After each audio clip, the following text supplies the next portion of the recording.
की जय श्री राम।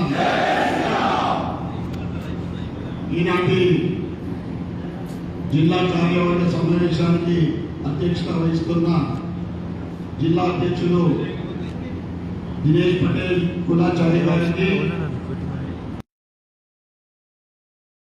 మనందరి ప్రియమైన నాయకుడు పార్లమెంట్ సభ్యులు శ్రీ అరవింద్ ధర్మపురి గారికి, మరియు అదేవిధంగా మరి ఒక ముఖ్య అతిథిగా విచ్చేసిన రాష్ట్ర కార్యదర్శి ప్రదీప్ గారికి, మరి ఒక రాష్ట్ర కార్యదర్శి పల్లె వెంగారెడ్డి గారికి, పెద్దలు భూపతి రెడ్డి గారికి, ఆర్మూర్ శాసనసభ్యులు పైడి రాకేష్ రెడ్డి గారికి, మరియు వేదిక మీద ఉన్న పెద్దలకు, రాష్ట్ర పదాధికారులకు, జిల్లా పదాధికారులకు, జిల్లా ఉపాధ్యక్షులకు, కార్యదర్శులకు, మోర్చా అధ్యక్షులకు, మరియు వేదిక ముందున్న జిల్లా నుండి విచ్చేసిన నాయకులకు, కార్యకర్తలందరికీ కూడా నా యొక్క నమస్కారం.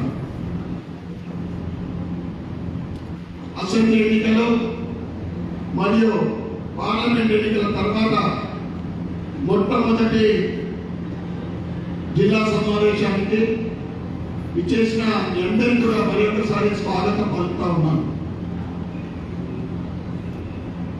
అదేవిధంగా ఈరోజు జిల్లాలో 2 ఎమ్మెల్యేలు, గౌరవ పార్లమెంట్ సభ్యుగా గెలిపించిన క్రెడిట్ ఏదైతే ఉందో అనేక సంవత్సరాల దశాబ్దాల నుండి జెండా మోస్తూ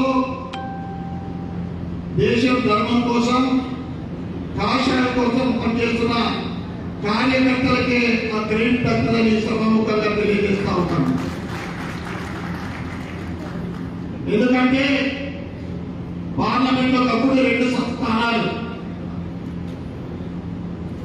10 సంవత్సరాల తర్వాత భారతీయ జనతా పార్టీ మోడీ గారి ఆధ్వర్యంలో 3వసారి ప్రధానమంత్రి 240 సీట్లు, 62 సంవత్సరాల తర్వాత మోడీ గారు 3వసారి ప్రధాని కావడం అనేది నిజంగా ఒక చరిత్రనే. అప్పటి అసెంబ్లీ ఎన్నికల్లో 6 గ్యారెంటీలు 400 కోట్ల హామీ ఇచ్చి ప్రజల్ని మభ్యపెట్టి అబద్ధాలు చెప్పి ఈ రోజు వరకు 8 నెలలు అయితా ఉంటే ఏ గ్యారెంటీ కూడా పూర్తి స్థాయిలో అమలు కాలేదు.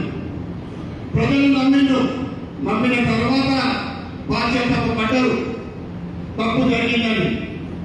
అదేవిధంగా పార్లమెంట్ లో కూడా 400 పార్లు మోడీ గారు అడిగింది. అది ఆయన కోసం కాదు, మన కోసం. కామన్ సివిల్ కోడ్ కానీ, 1 నేషన్ 1 ఎలక్షన్ కానీ, ఎలక్షన్ ఆధార్ కార్డు లింక్ కానీ అనేక సంస్కరణల గురించి మోడీ గారు అడగడం జరిగింది. దానికి కాంగ్రెస్ మార్పించేసి 400 అంటే రిజర్వేషన్లు తీసేస్తారు లేదా రాజ్యాంగాన్ని మారుస్తారని అబద్ధపు మాటలతోటి ప్రజల్ని మభ్యపెట్టి ఈ రోజు గద్దెనెక్కింది.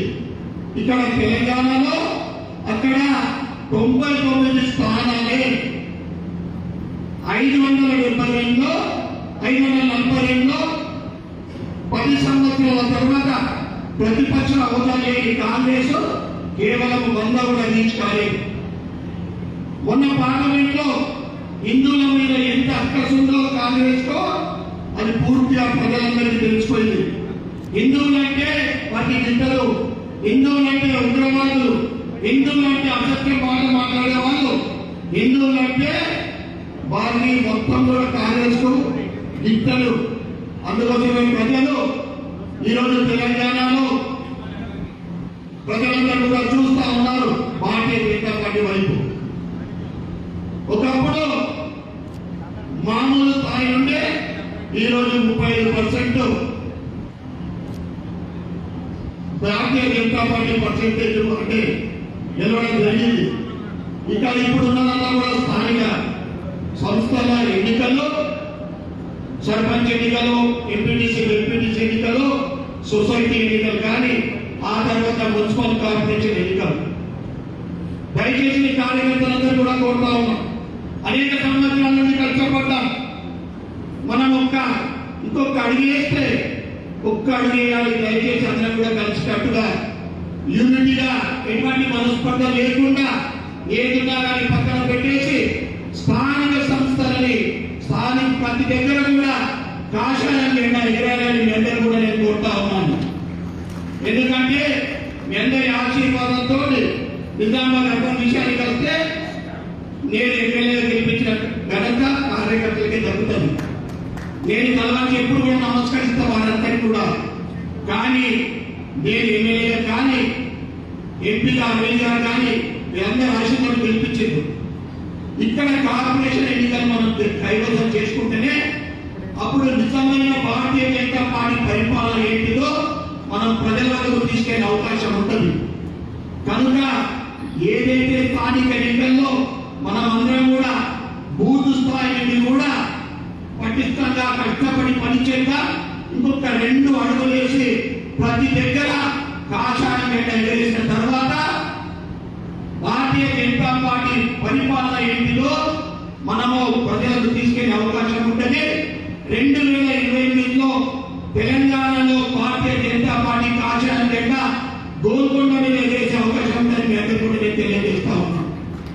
దయచేసి అందరం కూడా కలిసి కట్టుగా, ఎటువంటి గ్రూపులు లేకుండా మీ డివిజన్లలో, మీ మండలాలలో కష్టపడి ఇప్పటి నుండే మీరు భారతీయ జనతా పార్టీ ఒక కార్యకర్తగా మీరు కష్టపడి పనిచేయాలని మీ అందరినీ కోరుకుంటా ఉన్నా.